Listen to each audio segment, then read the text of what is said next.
Welcome everyone, join us today as we celebrate a true icon of music and resilience, Tina Turner. From her humble beginnings in Nutbush, Tennessee, to her rise as the queen of rock and roll, Tina's powerful voice and electrifying performances captivated audiences worldwide. So let's dive in. Tina Turner, born Anna Mae Bullock on the 26th of November 1939, in Brownsville, Tennessee, in the United States of America. The daughter of mother Zelma Bullock, a factory worker, and father Floyd Richard Bullock, a Baptist deacon, factory worker and an overseer of the sharecroppers at Poindexter Farm on Highway 180. The family lived in the rural Nutbush, an unincorporated area in Haywood County, Tennessee. Tina later recalled picking cotton with her family at an early age. Tina is of African American, European, and a small fraction Native American descent. Tina long believed her mother had significant Native American ancestry, specifically Navajo and Cherokee, until a genealogical DNA test revealed otherwise. She had two older sisters, Evelyn Juanita Curry and Ruby Aline Bullock, a songwriter. During World War II, when their parents relocated to Knoxville, Tennessee, to work at a defense facility, the three sisters were separated. Tina stayed with her strict, religious paternal grandparents, Alex and Roxana Bullock, who were deacon and deaconess at the Woodlawn Missionary Baptist Church. After the war, the sisters reunited with their parents in Knoxville. 2 years later, the family returned to Nutbush to live in the Flag Grove community, where Tina attended Flag Grove Elementary School from 1st through 8th grade. As a young girl, Tina sang in the church choir at Nutbush's Spring Hill Baptist Church. In 1950, when she was 11, her mother left unexpectedly, seeking freedom from her abusive relationship with her father by moving to St. Louis. 2 years later, her father remarried and relocated to Detroit, leaving Tina and her sisters to live with their maternal grandmother, Georgiana Curry, in Brownsville, Tennessee. In her autobiography, Ike&Tina, she expressed feeling unloved and unwanted by her parents. As a teenager, Tina worked as a domestic worker in Ripley, Tennessee. While at work, she learned of her half-sister Evelyn's tragic car crash, which killed her and their cousins, while one cousin survived. A self-professed tomboy, Tina joined the cheerleading squad and the female basketball team at Carver High School in Brownsville. After her grandmother's death when Tina was 16, she moved to St. Louis to live with her mother. She graduated from Sumner High School in 1958 and then worked as a nurse's aide at Barnes Jewish Hospital. Tina and her sister began performing at nightclubs in St. Louis and East St. Louis. She first saw Ike Turner and his band, the Kings of Rhythm, at the Club Manhattan in East St. Louis and was captivated by his talent. Tina asked Turner to let her sing with his band, but he never called her. One night in 1956, she grabbed the microphone during an intermission and sang a B.B. King blues ballad. Impressed, Ike asked if she knew more songs. She sang for the rest of the night and became a featured vocalist in his band, where he taught her vocal control and performance. Her first recording, credited as Little Ann, was on the 1958 single Box Top, alongside Ike and Kings of Rhythm singer Carlson Oliver. In 1960, Ike wrote song, A Fool in Love, for singer Art Lassiter. When Lassiter failed to show up for the recording session, Tina suggested she sing the lead. Ike recorded a demo with her vocals, intending to replace them later. When local DJ Dave Dixon heard it, he convinced Ike to send the tape to Joogie Murray of Sioux Records. Murray loved Tina's voice and paid Ike $25,000 for the recording. He also suggested making Tina the star, prompting Ike to rename her Tina Turner and trademark the name. Inspired by Sheena, Queen of the Jungle, Ike created her rhyming stage persona, though family and friends still called her Ann. Tina debuted with the single A Fool in Love in July 1960, reaching number 2 on the R&B chart and number 27 on the Billboard Hot 100. Another single, It's Gonna Work Out Fine, hit number 14 on the Hot 100 and number 2 on the R&B chart in 1961, earning a Grammy nomination. From 1960 to 1962, Ike&Tina released R&B hits like I Idolize You, Poor Fool, and Tra La La La La. After releasing A Fool in Love, Ike formed the Ike&Tina Turner Revue, featuring the Kings of Rhythm and the Ike-ettes. They toured rigorously across the US, gaining a reputation as one of the hottest R&B acts, rivaling the James Brown Revue. Between 1963 and 1965, they toured constantly and released several R&B singles. Tina's first solo single, Too Many Ties That Bind, came out in 1964. The duo signed with various labels, including Warner Brothers, where their live album reached number 8 on the Billboard R&B chart in 1965. Their singles Tell Her I'm Not Home and Goodbye So Long were also hits. Tina gained more recognition with solo TV appearances, and in 1965, Phil Spector invited them to appear in the Big TNT show. Spector, impressed by Ike and Tina Turner, offered $20,000 for creative control and signed them to his Phil's label in April 1966. Their first single, River Deep Mountain High, was a hit in the UK and Spain but only reached number 88 in the US. The record secured them an opening spot on the Rolling Stones UK tour and made Tina Turner the first female and black artist on the cover of Rolling Stone in November 1967. In 1968, Ike and Tina Turner signed with Blue Thumb Records, releasing Outer Season in 1969, which featured their cover of Otis Redding's I've Been Loving You Too Long. Their next album, The Hunter, earned Tina a Grammy nomination.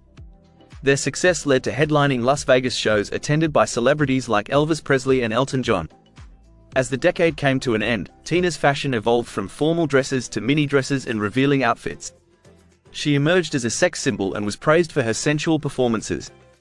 By late 1969, after opening for the Rolling Stones and appearing on various TV shows, they released Come Together and Working Together in 1970, shifting from R&B to rock with tracks like Come Together and Honky Tonk Woman. In early 1971, Ike and Tina Turner's cover of Proud Mary became their biggest hit, reaching number 4 on the Hot 100 and earning a Grammy. Their live album What You Hear Is What You Get, recorded at Carnegie Hall, was their first gold album. Later that year, Ooh Poo Pa Doo hit the top 40 R&B chart. In 1972, they opened Bollock Sound Studio, signed with United Artists, and Tina wrote most of their album Feel Good. Later in October, they performed at a fundraiser for George McGovern at Madison Square Garden. In 1973, Tina's Nutbush City Limits hit number 1 in Austria and number 4 in the UK, selling over 250,000 copies in the UK and earning a Golden European Record Award. The duo followed with Sweet Rhode Island Red and Sexy Eater in 1974. Their album, The Gospel According to Ike and Tina, was Grammy nominated, and Tina's solo album, Tina Turns the Country On, earned a nomination for Best R&B Vocal Performance. Tina also starred as the Acid Queen in Tommy, and released the solo album, Acid Queen in 1975, featuring Baby Get It On, and a cover of Led Zeppelin's Whole Lotta Love. In the mid-1970s, Ike's cocaine addiction strained his relationship with Tina. After a fight in July 1976, Tina fled with 36 cents and a credit card, filing for divorce on July 27, finalized on March 29, 1978. Post-separation, United Artists released 2 more albums by the duo, Delilah's Power in 1977, and Airwaves in 1978. In 1976–77, Tina appeared on TV shows like The Hollywood Squares and The Brady Bunch Hour.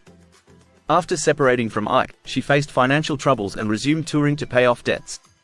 By late 1977, she was headlining shows in Las Vegas and toured Australia. Her 1978 album Rough, and 1979's Love Explosion, did not chart, leading to her departure from United Artists. In 1979, Australian manager Roger Davies signed her, and she performed in Italy and controversially toured South Africa during the apartheid regime, which she later regretted.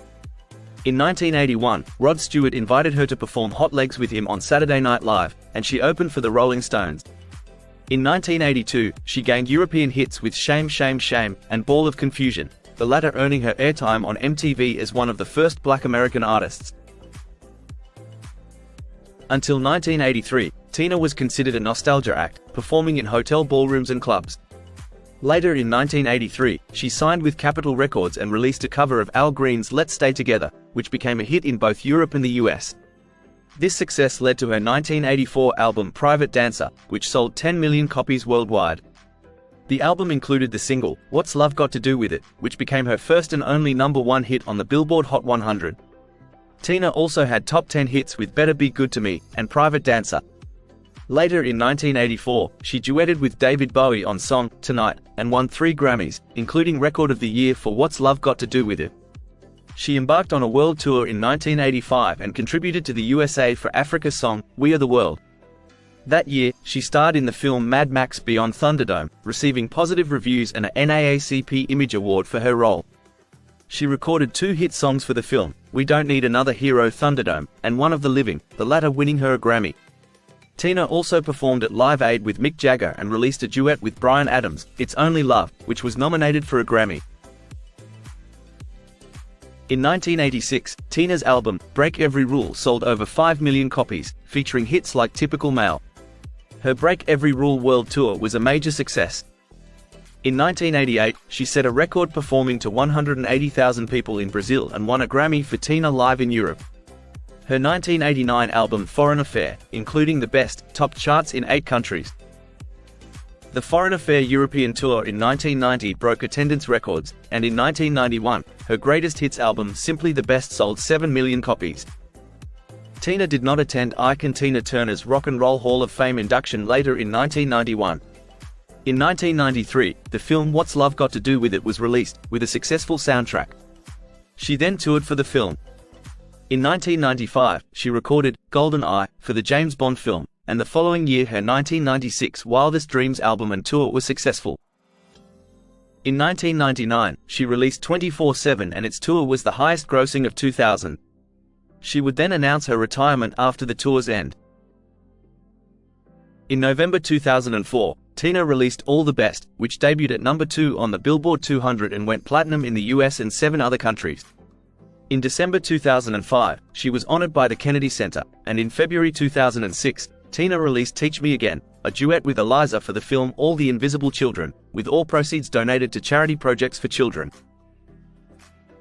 Tina made a public comeback in February 2008, when she performed with Beyoncé at the Grammy Awards and won a Grammy as a featured artist on River, the Joni Letters. Later in October 2008, she launched the successful Tina 50th Anniversary Tour and retired in 2009. That same year, Tina co-founded the Beyond Foundation, releasing 4 spiritual music albums. In 2010, her 1989 hit, The Best, re-entered the UK charts, making her the first female artist with top 40 hits in 6 consecutive decades.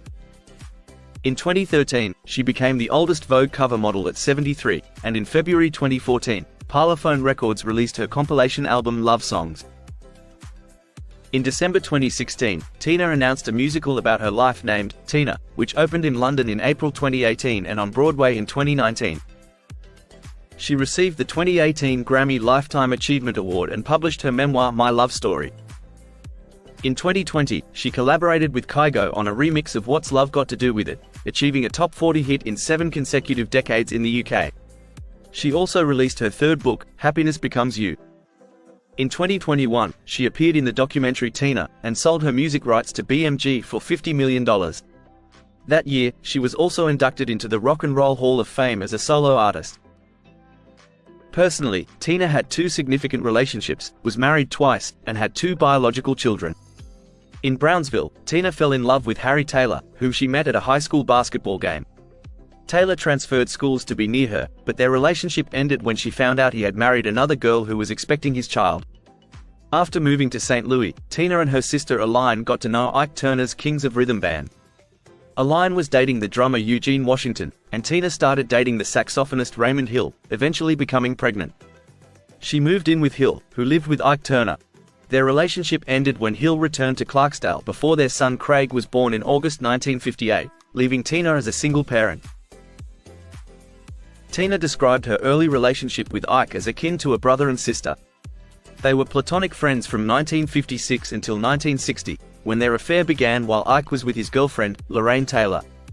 They became intimate when Tina sought safety from another musician in Ike's room. In 1960, after recording A Fool in Love, a pregnant Tina told Ike she wanted to end their relationship, prompting him to strike her with a shoe stretcher. Despite this, she stayed, believing she cared for him. They married in Tijuana in 1962 and moved to Los Angeles with their children, with Tina later revealing Ike was abusive and promiscuous. By the mid-1970s, Ike's cocaine addiction further strained their relationship. On July 1, 1976, after a violent altercation, Turner fled with only 36 cents and a credit card. She filed for divorce on July 27, citing irreconcilable differences. The divorce was finalized on March 29, 1978. With Turner retaining her stage name and some assets, while Ike kept their studio and publishing rights. Tina faced financial struggles, relying on food stamps and playing small clubs to pay debts. Despite Ike's claims that they were never legally married due to his existing marriage, they went through a formal divorce. Ike admitted to physically striking Tina but denied consistent beatings. In 2007, before his death, Ike expressed regret but never directly apologized to Tina. After Ike's death on December 12, 2007, Tina stated she hadn't been in contact with him for over 30 years. Despite Phil Spector's criticism of her at Ike's funeral, Tina expressed in 2018 that while she forgave him, she would never have worked with him again. In 1986, Tina was introduced to German music executive Erwin Bach when he was sent by her European record label EMI to welcome her at Düsseldorf Airport. Bach, over 16 years her junior, was smitten with her, and they started as friends before beginning a romantic relationship later that year. After 27 years together, they married in a civil ceremony by Lake Zurich in Küsnacht, Switzerland, in July 2013. Turner had two biological sons, Raymond Craig Turner, born August 20, 1958, with Raymond Hill, and Ronald Rennell Turner aka Ronnie, born October 27, 1960, with Ike Turner. She also adopted Ike's two children. Craig was later renamed Craig Raymond Turner and was found dead in July 2018 from suspectedly taking his own life. Ronnie, who played bass in various bands including those of his parents, was married to French singer Afida Turner and had two grandchildren. He passed away from colon cancer in December 2022. During Tina and Ike's divorce, Ike sent their sons to live with her and provided funds for 1 month's rent. Ike Turner Jr., who worked as a sound engineer and won a Grammy for producing his father's album, had a strained relationship with Tina, as noted in her autobiography. Despite occasional contact, reports of estrangement persisted in later years.